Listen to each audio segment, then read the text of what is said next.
Hello, good morning, welcome back to my channel. তোমরা সবাই কেমন আছো? আশা করি তুমি সবাই অনেক ভালো আছো আর আমি অনেক ভালো আছি। আর আজকে আমি অনেক খুশি, কারণ আজ হচ্ছে তোমাদের দাদাভাইয়ের জন্মদিন। তো সেজন্য দেখো সকাল সকাল স্নান টান করে শাড়ি পরে একদম রেডি হয়ে গেছি। তোমাদের দাদাভাই এইমাত্র খেয়ে বেরোলো। তো এখন আমি যাবো, এই কাছেই একটা মন্দির আছে সেখানে। তো চলো সেখানে গিয়ে তোমাদের সাথে দেখা হচ্ছে। তো প্রায় 10 মিনিট হেঁটে আসার পরে মন্দিরটার দেখা পেয়েছি। আসলে আমি এই মন্দিরে আগে তো কখনো আসিনি। একদিন তোমাদের দাদাভাইকে বলেছিলাম যে ঘুরিয়ে নিয়ে যেতে, সেদিনকে ও মাঝপথ থেকেই ফিরে গিয়েছিল, কারণ হঠাৎ করে ওর ফোন চলে এসেছিল সেই জন্য। আর এদিকে আন্টি বলছিল যে আমি ভুল দিকে বসেছি, সেই কারণে আমাকে একটু বলে দিচ্ছিল যে কোন দিকে বসে আসলে ভগবানের পুজোটা করতে হয়। তো আমি এসেছিলাম, আর ওপরে যে দিদি আছে না, সেই দিদির বোন, তো আমরা দুজনে মিলে এসেছিলাম। বোনকে বললাম চলো আমার সঙ্গে, কারণ দেখো ওর দিদি তো হসপিটালে ভর্তি, তো সেই কারণেই আর কি ও একা একা বেচারি বোর হবে সেই কারণে। আর তাছাড়া কি বলতো, প্রথমবার যাচ্ছি, মানে কতটা দূরে বা কোন জায়গায় আমি তো কিছুই চিনি, এই জন্যই আর কি প্রথমবার কেউ একজন সঙ্গে করে গেলে একটুখানি আর কি সাহস হয়। আর এদিকে যা বাঁদরের উৎপাত, আমার কাছে তো তেমন কিছু নেই, তাই ভাবছি তোমাদের দাদাভাইকে একটা বলবো গুলতি নিয়ে এসে দিতে। কারণ আমি ভেবেছি প্রত্যেক সোমবার এই মন্দিরটাতে যাব, গিয়ে একটু বাবার মাথায় জল ঢেলে আসবো। আর এত ভালো না, এটা অ্যাকচুয়ালি একটা ইউনিটের বাইরে, জানো তো। আমি ভেবেছিলাম হয়তো ইউনিটের ভেতরে, এবার ইউনিটের ভেতরে হলে তো একটু ঢুকতে দিতে প্রবলেম করতে, হয়তো ঢুকতে দিতেও না, কিন্তু না, এদিকটা পুরো ফাঁকা নিরিবিলি, কেউ ছিল না। আর আমার তো ভীষণ পরিমাণে ভালো লেগেছে মন্দিরটা, মানে এতটা শান্তি পেয়েছি।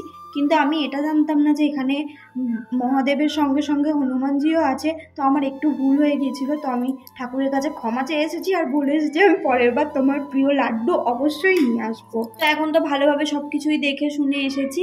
এর পরের সোমবার দিন থেকে আমি ভেবেছি প্রত্যেকটা সোমবার আমি যাব বাবার কাছে, গিয়ে খানিকক্ষণ সময় কাটিয়ে আসবো। কারণ দেখো তোমাদের দাদাভাই চলে যায়, আর সোমবার দিন আসলে আমার তো সেরকম কোনো কাজ থাকে না। কাজ থাকে না বলতে রান্না বান্নার তো কোনো ঝামেলা থাকেই না, কারণ আমরা তো নিরামিষ খাই সোমবার দিনটা।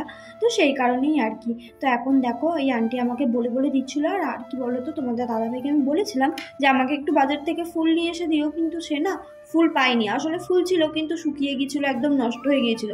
ও যদি একটুখানি বুঝে যদি বেলপাতাও নিয়ে আসতো তাহলেও অনেকটা মানে আর কি শান্তি হতো। তো কিছুই আমার কাছে ছিল না, তো এই আন্টি আমাকে প্রথমে ফুল দিল, তারপরে বেলপাতা দিল।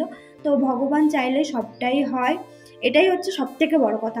আর যবে থেকে তোমাদের দাদাভাইয়ের সঙ্গে আমার সম্পর্ক হয়েছে, এটা তো ওর সঙ্গে কাটানো 7 নম্বর জন্মদিন, কিন্তু আমি 6 বছর ওর জন্য মন্দিরে এই দিনে পুজো দিয়েছি। আসলে তোমাদের দাদাভাইয়ের জন্মদিন নিয়ে একটুখানি ঘাবলা ছিল, সেই কারণে আমি প্রথম বছরটা জানতাম না যে ওর কার্তিক মাসের 21 তারিখে জন্মদিন। আসলে ওর জন্মদিনটা কার্তিক মাসে 21 তারিখ, আর কোনো কারণে ওর কাগজপত্রে আলাদা রকম জন্মদিন হয়ে গেছে।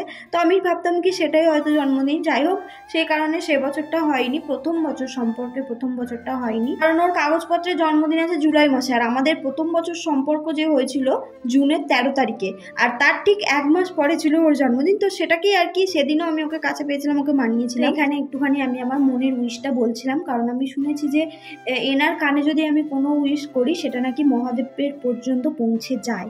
তো সেই আর কি, এটা তোমাদের দাদাভাই আমাকে বলেছিল, কারণ আমি প্রথম ওকেই দেখেছিলাম যে এভাবে কানে কানে বলতে।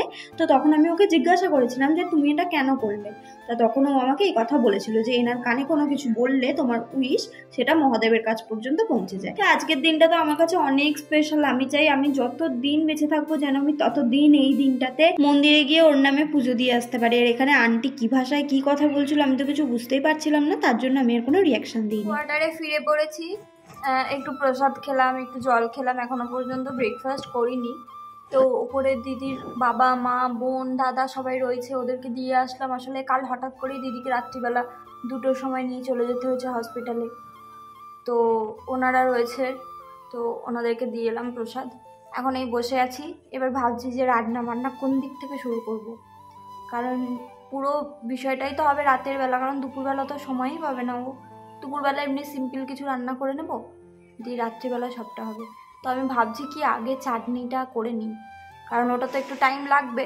যাই হোক ওটা করে নিয়ে আর কি কাজটা এগিয়ে রাখতে চাইছি, বাকিগুলো সব করব পরে। দুটো খাওয়া দাওয়া করার পরে রান্না বসিয়ে দিয়েছি। এখন দুপুরবেলা করবো সয়াবিনের তরকারি, ডাল আর ভাত, আর রাতের বেলা তো বাকি সব কিছুই হবে। তো তোমরা পুরো ভিডিওটা দেখতে থাকো, আশা করি তোমাদের ভিডিওটা দেখতে অনেক ভালো লাগবে। পরেই আর কি ক্যামেরাটা অন করলাম, কারণ শরীরটা একদম ভালো লাগছিল, মাঝখানে একটু শরীরটা খারাপ হয়ে গিয়েছিল। তো সেই কারণেই আর কি আর ভালো লাগেনি কোনো রকমে আর কি দুপুরবেলা রান্নাটা করে নিয়ে একটু শুয়ে পড়েছিলাম। এখন শরীরটা অনেকটাই ভালো আছে, আর ভালো তো করতেই হবে, বছরে একবার জন্মদিন, তো এই দিনটা আমি যখন ভেবেছি যে সন্ধ্যাবেলা ওকে একটু ভালো কিছু রান্না করে দেব, তো সেটা তো আমাকে করতেই হবে, পারতে তো আমাকে হবেই, তাই না? তো দুপুরবেলার রান্না করা খাওয়া সব হয়ে গেছে, এখন আবার রাতের রান্না বসিয়ে দিয়েছি। রাতের রান্না বলতে কিছু না, শুধু চাটনিটা করব, বাকি সব কিছু পরে করব একটু। তো চাটনিটা আগে করে রাখছি। তো এখন ওই 2:45 মতো বাজে, কি 3টে বেজে গেছে, আমি ঠিক খেয়াল করিনি। যাই হোক, তো চলো চাটনিটা করা হয়ে যাক, তারপরে আমি তোমাদেরকে দেখাবো, কারণ এখন আমার ফোনে চার্জ নেই, একটু ফোনটা চার্জে দিয়েছি। তো আবার একটু পরে দেখা হচ্ছে। তো এইদিকে দেখো চাটনিটা করা হয়ে গেছে। আর সরি আমি ভিডিওটা কন্টিনিউ করতে পারিনি, তার কারণ একটা আছে, সেই কারণটা দেখার মানে জানার জন্য পরের ভিডিওটা তোমরা দেখো। তো আই এম সরি, সত্যি আমি অনেক দুঃখিত। তো ভিডিওটা আজ এই অবধি রাখলাম। ভিডিওটা ভালো লাগলে অবশ্যই লাইক করবে। Thanks for watching, by.